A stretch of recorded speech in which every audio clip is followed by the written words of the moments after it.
डर एक एहसास में आपका स्वागत है। इस चैनल में आपको सुनने को मिलती हैं डरावनी और सच्ची भूतिया कहानियाँ। तो अगर आपको ऐसी ही वीडियोस देखना पसंद है तो हमारे इस चैनल को सब्सक्राइब करना ना भूलें। तो अब बढ़ते हैं आज की कहानी की ओर।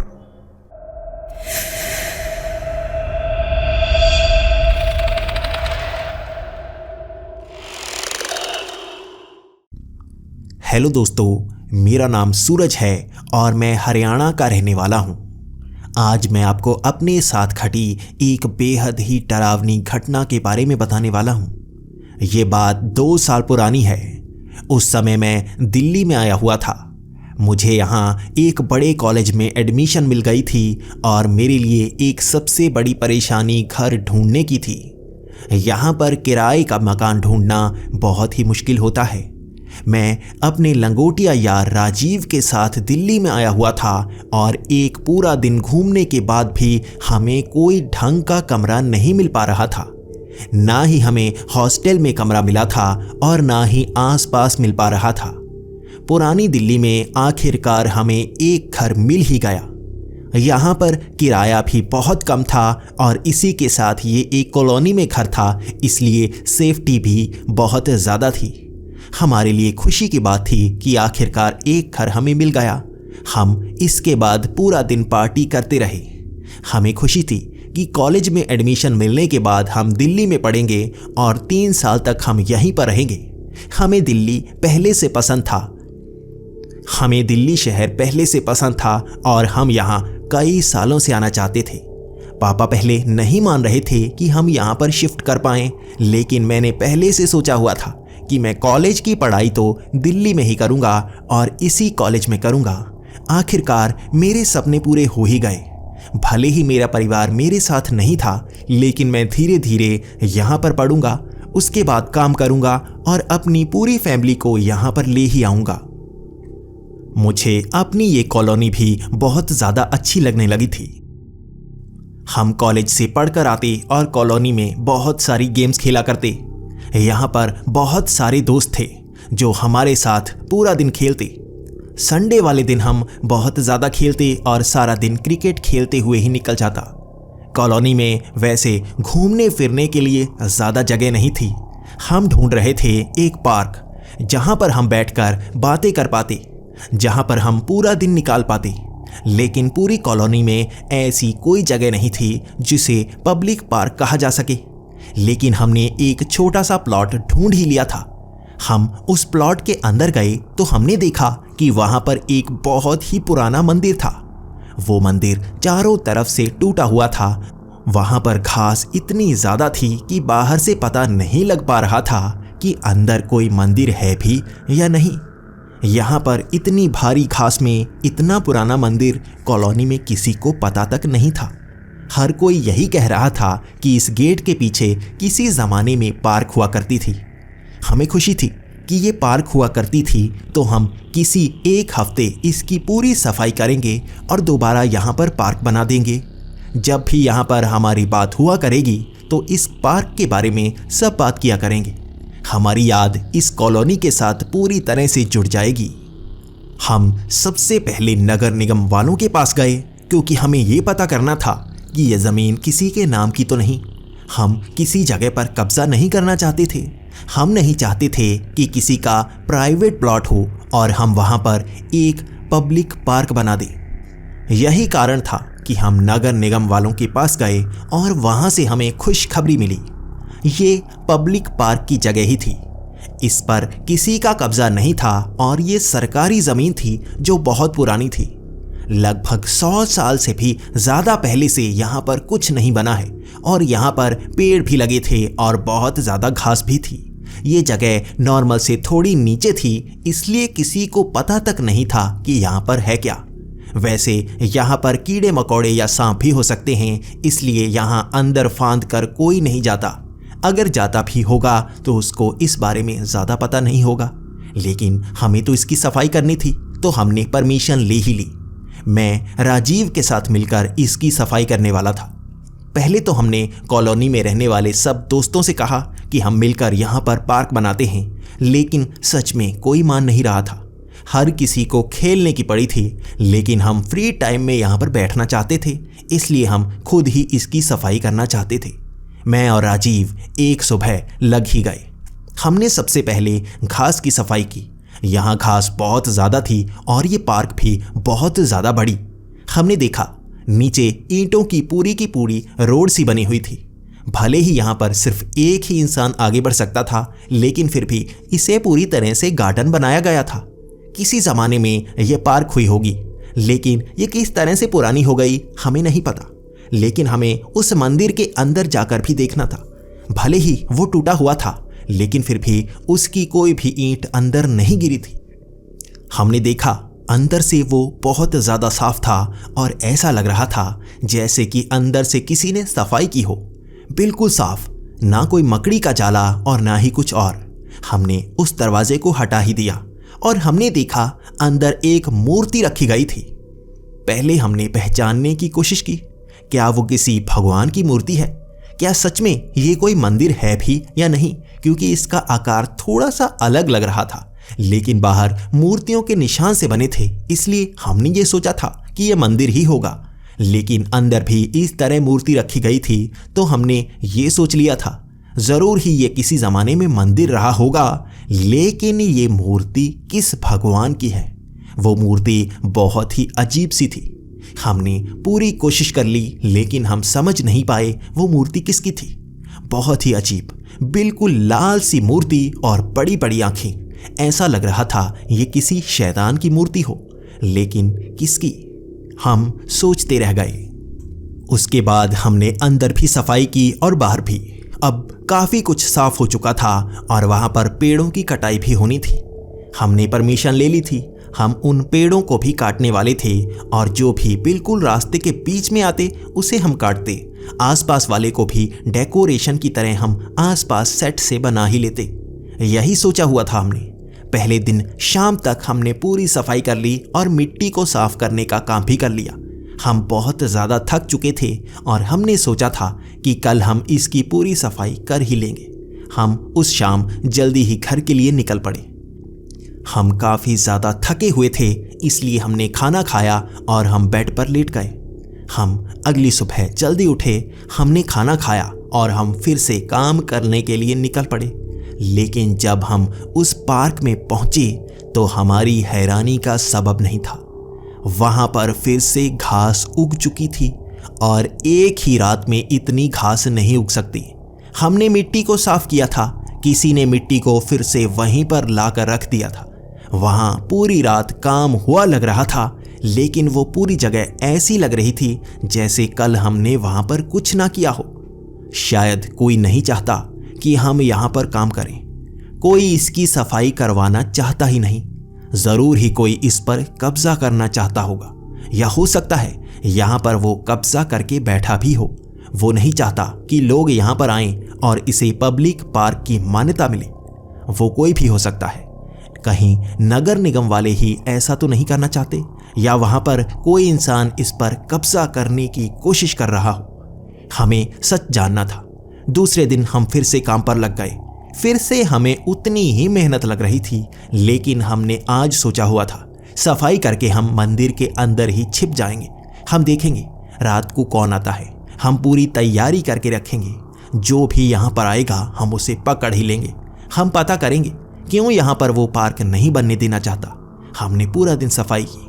हमने फिर से मिट्टी को एक तरफ किया, हमने घास को काटा, हमने पेड़ों को एक तरफ ले जाकर रख दिया और सूखी टहनियों को फिर से एक तरफ रखा। हमने पूरी सफाई शाम तक कर ली। हम एक दिन पीछे पड़ चुके थे, लेकिन शाम होते ही हम चुपके से उस मंदिर के अंदर जाकर छिप गए। हमने दरवाज़ा बाहर से लगा लिया, लेकिन उसमें बहुत सारे छेद थे। हमें पता था कोई ना कोई वहाँ पर ज़रूर आएगा और हमें पता करना ही होगा। राजीव बार बार टॉर्च की रोशनी बाहर मार कर देखता, लेकिन वहाँ कोई नहीं आ रहा था। लगभग 12 बजे के करीब वहाँ पर कुछ नहीं हुआ, लेकिन 12 बजे हमें थोड़ी थोड़ी नींद आनी शुरू हो गई। हम जैसे नींद से लड़ रहे थे, हमें लग रहा था कि यहाँ पर थोड़ा सा लेट भी जाएं, तब भी बाहर जब कोई आवाज़ करेगा तो हमें पता तो लग ही जाएगा। लेकिन हमें सोने की ज़रूरत नहीं पड़ी। बाहर से आवाज़ आना शुरू हो गई। ऐसा लग रहा था जैसे बाहर आंधी चल रही हो। ऐसा लग रहा था कोई ना कोई सामान को हिला रहा हो, लेकिन वो इंसान था या हवा, हमें ये पता नहीं लग रहा था। हम अंदर से टॉर्च से रोशनी मारते, लेकिन बाहर हिलते हुए पत्ते दिखते, हिलती हुई घास दिखती, कोई इंसान नहीं दिखता। हम बार बार कोशिश करते रहे। हम थोड़ा सा दरवाज़ा हटाते, देखने की कोशिश करते, लेकिन वहाँ पर कोई नहीं था। एकदम से 15 मिनट के अंदर बिल्कुल शांति सी हो गई। हम हैरान थे, इतनी तेज़ हवा अगर चल रही थी तो अचानक बंद कैसे हो गई, हमें समझ नहीं आई। हमने दरवाज़ा हटाया और बाहर देखने की कोशिश की और हम हैरान रह गए। बाहर पूरी सफाई हो चुकी थी। वहाँ ऊपर तक पेड़ों की सफाई हो चुकी थी। वहाँ ईंटों का रास्ता साफ दिख रहा था। वहाँ पर तो घास लगी हुई थी जो बिल्कुल कटी हुई लग रही थी। ऐसा लग रहा था जैसे किसी ने पूरी सफाई कर दी। हमने मंदिर की तरफ देखा तो मंदिर पूरा नया हो चुका था। वहाँ पूरी की पूरी इमारत नई, आसपास की पूरी दीवारें बिल्कुल नई, जैसे अभी बनी हों। ऐसा लग रहा था जैसे हम समय में पीछे पहुंच गए हों। ये कैसे हो सकता है? क्या सच में हम समय में पीछे पहुंच गए? कैसे? क्या इसमें कोई शक्ति का हाथ था? हमने देखा आसपास पूरी सफाई और ये इलाका बिल्कुल नया। हम दूर दूर तक दिखते रहे, लेकिन हमने जैसे ही दीवार फांदी और हम सड़क में आए तो हम और ज़्यादा हैरान हो गए।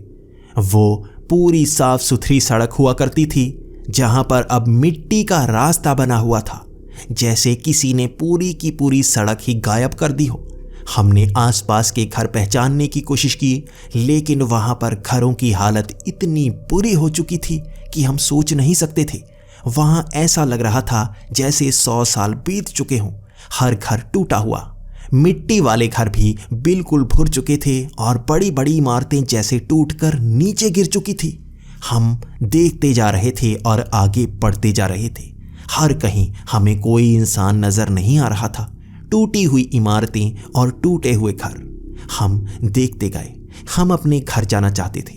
हम जानना चाहते थे आखिर यहाँ पर हुआ क्या है। चलते चलते हम अपने घर तक पहुँच ही गए और वो बिल्कुल टूटा हुआ था। वो छत भी गिर चुकी थी। वहाँ पर हमारा सामान बाहर पड़ा हुआ था। वो बैग इतना पुराना हो चुका था जैसे 100 साल बीत चुके हों। मैंने हाथ से उस बैग को उठाने की कोशिश की, लेकिन वो भुरभुरा होने के कारण हाथ में ही टूट सा गया। मैं हैरान और परेशान, और राजीव का चेहरा भी उतर चुका था। हम दोनों ये समझ नहीं पा रहे थे आखिर यहाँ पर हुआ क्या। क्या रात के 12 बजे कुछ ऐसा हुआ कि यहाँ पर पूरी की पूरी दुनिया बदल गई। हम आसपास देखने की कोशिश कर रहे थे। हमें आसपास कोई तो दिखना चाहिए, लेकिन वहाँ पर कोई नज़र नहीं आ रहा था।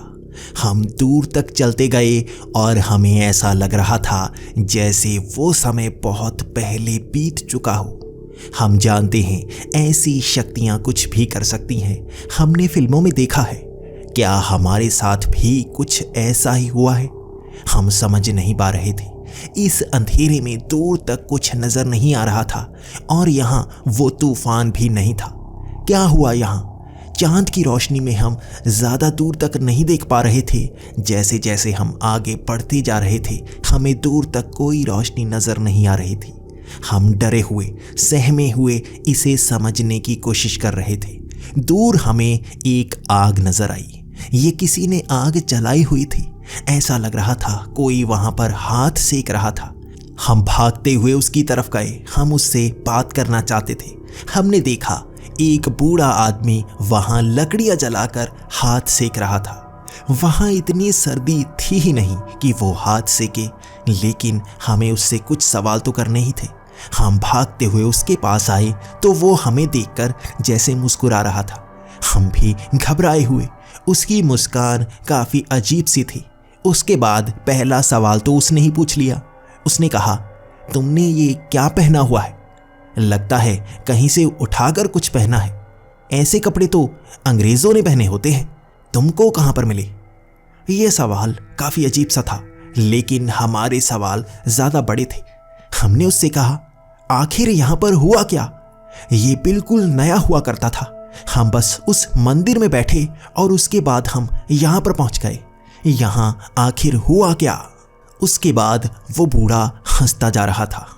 उसका कहना था, तुम उस मंदिर में बैठे थे जिसमें बहुत बड़ी शक्तियां मौजूद हुआ करती थी, लेकिन यहां पर कुछ बहुत बुरा हुआ। हमने उससे पूछा, आखिर एक रात में हो क्या गया है?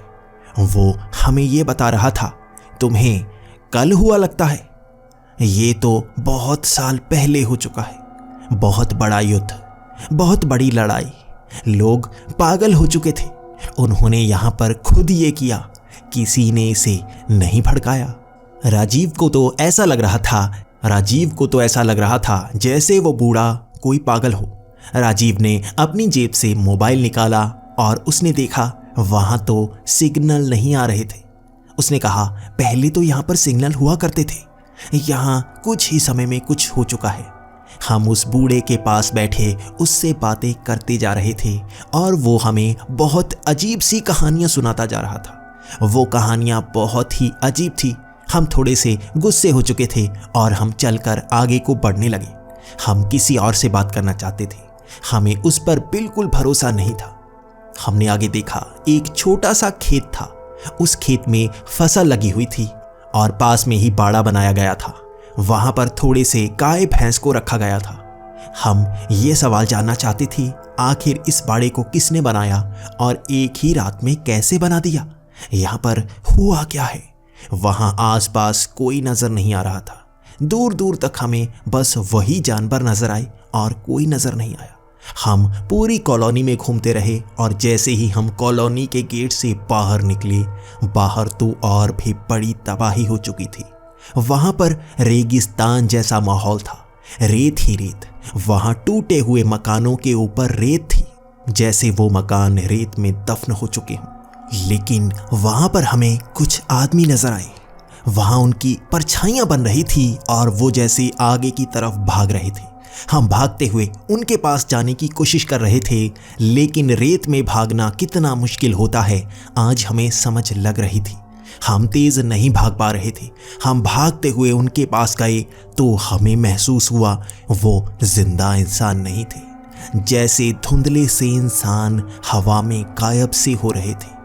ऐसा लग रहा था जैसे वो कोई आत्मा हो।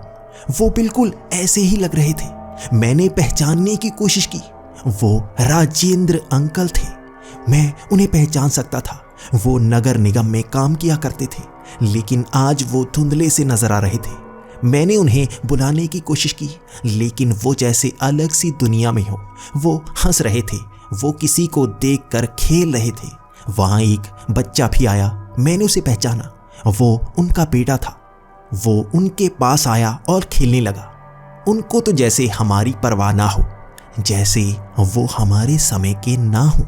लेकिन तभी तबाही सी होनी शुरू हो गई। उनके कपड़े जल रहे थे, जैसे वहां पर कोई बम का धमाका हुआ हो और उन्हें सोचने का समय तक नहीं मिला।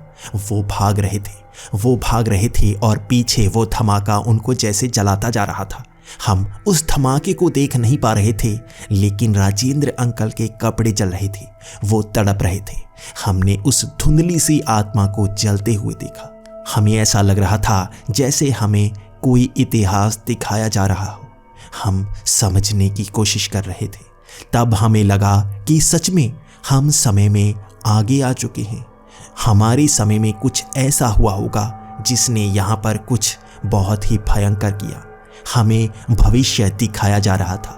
हम भागते हुए उस आदमी के पास वापस जाना चाहते थे।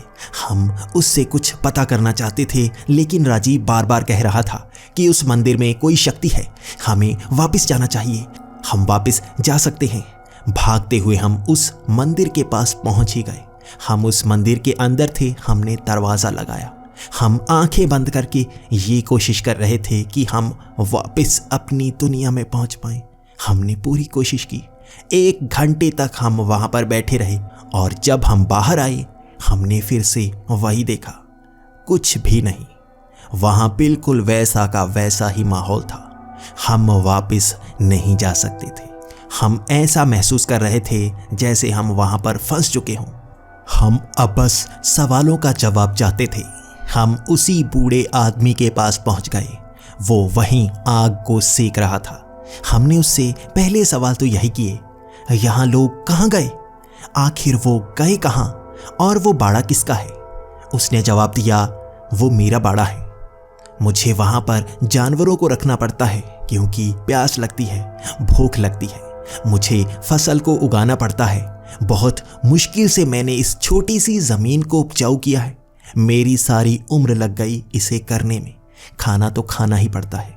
ढूंढ ढूंढ कर खाना कब तक खाऊंगा, जानवरों को कब तक खाऊंगा। मुझे ये उगाना ही पड़ता है। यहाँ इस कॉलोनी में बाड़ा बना हुआ है, यहाँ आसपास बंद है, इसलिए मैं यहाँ पर आ गया। बाहर तो बहुत बुरे जानवर घूमते हैं, लोग एक दूसरे को मार कर खा जाते हैं। बहुत मुश्किल वाले हाल हैं। उसने कहा कि तुम्हें बाहर वो अजीब सी शक्तियाँ नहीं मिली, तुम्हें भेड़िया मानव नहीं मिले, तुम्हें शैतान नहीं मिले। हमने कहा नहीं, हमें वहाँ आत्माएं नजर आई, हमें अपना इतिहास नजर आया। हम उस समय से हैं, वहाँ पर हमें वही नजर आया। एक धमाका हुआ होगा जिसमें एक आदमी जल रहा था, उसका बच्चा जल रहा था। तो उसने बताना शुरू किया, तुम्हें क्या लगता है किसने मारा? किसी शैतानी शक्ति ने मारा। क्या शैतान धरती पर आ गया? तुम्हें क्या लगता है एलियंस आए होंगे? तुम्हें क्या लगता है किसने मारा होगा? राजीव ने बोला, जरूर ही शैतान धरती पर आया होगा। उसने हमारी धरती को बर्बाद करने की कोशिश की होगी। यकीनन कोई ना कोई शैतानी या रूहानी शक्ति ने ऐसा किया होगा, इंसानों को खत्म करने की कोशिश की होगी। लेकिन उसके बाद वो बूढ़ा हंसने लगा और उसने कहा, तुम्हें क्या लगता है इंसानों की बर्बादी का कारण शैतान होता है? हम खुद होते हैं। तुम्हें पता है धमाका कैसे हुआ? हर देश आपस में लड़ रहा था। पानी की कमी शुरू हो गई, खाने की कमी शुरू हो गई। पहले लोग पैसे के लिए लड़ रहे थे, लेकिन उसके बाद खाने और पीने के लिए लड़ने लगे। तुम्हें पता है एक बार तो हिंदुस्तान और पाकिस्तान भी एक हो गए थे। हमारे पास खाना हुआ करता था, लेकिन उसके बाद अमेरिका जैसे देशों ने हम पर भी हमला किया। हमारे यहाँ काफ़ी रिसोर्सेज हुआ करते थे और हम पर भी 20 साल कब्जा हुआ। हमारे सारे पूर्वजों को मार दिया गया। यहाँ हर देश एक दूसरे पर हमला करने लगा। हमारी लड़ाई भी हुई, हिंदुस्तान और पाकिस्तान भी लड़े थे। हमने एक दूसरे पर बम भी गिराए थे। हमने मारने की कोशिश की, लेकिन उसके बाद हम समझ गए बम गिराने से खाने पीने का सामान भी खत्म होता जाता है। हम भूख से मरते जाते हैं। सरकारें भी खत्म हो गई और लोगों को अक्ल आई, हमें लड़ने में फ़ायदा नहीं, हमें इकट्ठे होने में फ़ायदा है। तब धर्म भी रक्षा नहीं कर पाए, ना भगवान रक्षा कर पाया। हमें एक दूसरे की रक्षा करनी पड़ी। लेकिन जब देश लड़ते रहे, पानी खत्म होता रहा, तो भूख का धर्म बना, नया धर्म जिसे भूख प्यास कहा जाता है। उस धर्म ने लड़ना सिखाया। उस धर्म ने एक दूसरे को मारा और खुद का पेट पालना सिखाया। लोग एक दूसरे को मारते गए, बम गिराते गए, हर देश बर्बाद हुआ। आज यहाँ पर कम ही लोग बचे हैं, कोई नहीं बचा। मैं भी कब तक जी पाऊंगा? मेरे बच्चे भी मेरी आंखों के सामने खत्म हो गए। शायद मुझे भी कोई बीमारी है, अब मैं खाना नहीं खा पाता और शरीर में हमेशा ठंड लगती रहती है। शायद तुम्हें गर्मी लग रही होगी, लेकिन मुझे बहुत ज़्यादा ठंड लगती है। मेरा शरीर देखो, हड्डियाँ निकल आई हैं, खाना नहीं खा पाता मैं। तुम्हें पता है मुझे कोई भगवान नहीं बचा पाएगा, मैं भी मरूंगा। देखता हूं तुम्हें कौन बचाता है। उसकी ये बातें हमें अंदर तक डरा चुकी थी। हमें कोई आस नहीं थी। हम समझ नहीं पा रहे थे कि हम क्या कर सकते हैं। सच में भगवान भी हमें नहीं बचा सकता क्या? हम एक ऐसी जगह पर आ गए हैं, ऐसी रूहानी जगह जो हमारे समय से आगे है, और हम यहीं पर मरेंगे। राजीव रोने लगा था। मेरी आंखों में भी पानी आ चुका था। मैं याद कर रहा था कैसे हमारे घर वाले भी वहीं खत्म हुए होंगे। हम तो 100 साल आगे तक पहुंच आए। कैसे जा सकते हैं हम वापस? नहीं जा सकते। हमें यहीं पर मरना होगा। इसके बाद हम रोते हुए उसी मंदिर के अंदर आ गए थे। बाहर टूटे फूटे घरों में हम रात नहीं बिता सकते थे। हमने उस दरवाजे को लगा दिया और हम वहीं पर सोने की कोशिश करने लगे। राजीव मुझसे पूछ रहा था, अगर हम कल मर गए क्या हमारा अगला जन्म होगा? क्या हो सकता है अगर यहाँ पर कोई इंसान ही ना बचे तो जन्म कैसे होगा? क्या कोई धर्म नहीं बचा, बस भूख बची है? हम इसी तरह से बातें करते जा रहे थे। हमें कब नींद आ गई हमें नहीं पता। जब हमारी आंख खुली तो बाहर सूरज निकला हुआ था। हमें वो दरवाज़ा खोलना था लेकिन हमारी हिम्मत नहीं हो रही थी। दिन के वक्त इस माहौल को देखना, हम शायद यहीं पर सहम जाएंगे। हमने दरवाज़ा खोला। हमने देखा घास उगी हुई थी। ये मंदिर टूटा हुआ था। आसपास बड़े बड़े पेड़। हमें नीचे कीड़े नजर आए, वो हमें काटना चाहते थे। हम भागते हुए दरवाजे की तरफ गए। हम उस दीवार को फांद कर बाहर जाना चाहते थे। हमने जैसे ही दीवार फांदी हम सड़क पर जा गिरे। मेरा सर सीधा उस काले रंग की सड़क पर जा टकराया। तब मुझे महसूस हुआ यहाँ पर मिट्टी वाला रास्ता नहीं बल्कि सड़क थी। आसपास हमने देखा, वहां पर वो घर थे। हमारा समय, बिल्कुल नए घर और वहां पर लोग ही लोग। ये हमारा समय था। हम वापस आ चुके थे। हम भागते गए। हम अपने घर भाग कर पहुंचे। हमने अपने दोस्तों को देखा। मैंने उनसे बात की, उनको बताना चाहा और वो हम पर हंसने लगे। वो हमें पागल कह रहे थे। वो कह रहे थे, वो जगह तो वैसी की वैसी है, तुम अंदर जाकर कोई नशे वशे तो नहीं करते? कुछ तो करते ही होगे, सफाई तो कोई नहीं करता वहां। सच में उस पार्क में बिल्कुल सफाई नहीं थी। वो बिल्कुल वैसी की वैसी ही हो चुकी थी। हम जान गए थे उसे कोई साफ नहीं कर सकता। वो दोबारा वैसी की वैसी ही हो जाएगी। अब हमारी हिम्मत भी नहीं थी वहां जाने की, लेकिन हमने सबको बताने की कोशिश की कि हमारा भविष्य कैसा होने वाला है। कोई नहीं मानता इस सच्चाई को, कोई नहीं मानता। हर किसी को अपनी अपनी पड़ी है। किसी को धर्म की पड़ी है तो किसी को राजनीति की। कोई भी भविष्य नहीं देख सकता जिसे हमने देखा है। हम 100 साल आगे जा चुके हैं। इंसानों को मरते हुए देखा है हमने। क्या सच में उस मंदिर में कोई शक्ति थी जिसने हमें भविष्य दिखाया, या वो बस एक वहम था? आप क्या सोचते हैं? क्या भविष्य एक वहम है या सच में हमने कुछ ऐसा देखा जिस तरफ इंसान खुद जाते जा रहे हैं? ना भगवान रक्षा करेगा, ना शैतान हमें खत्म करेगा। हम अपना भविष्य खुद बना रहे हैं।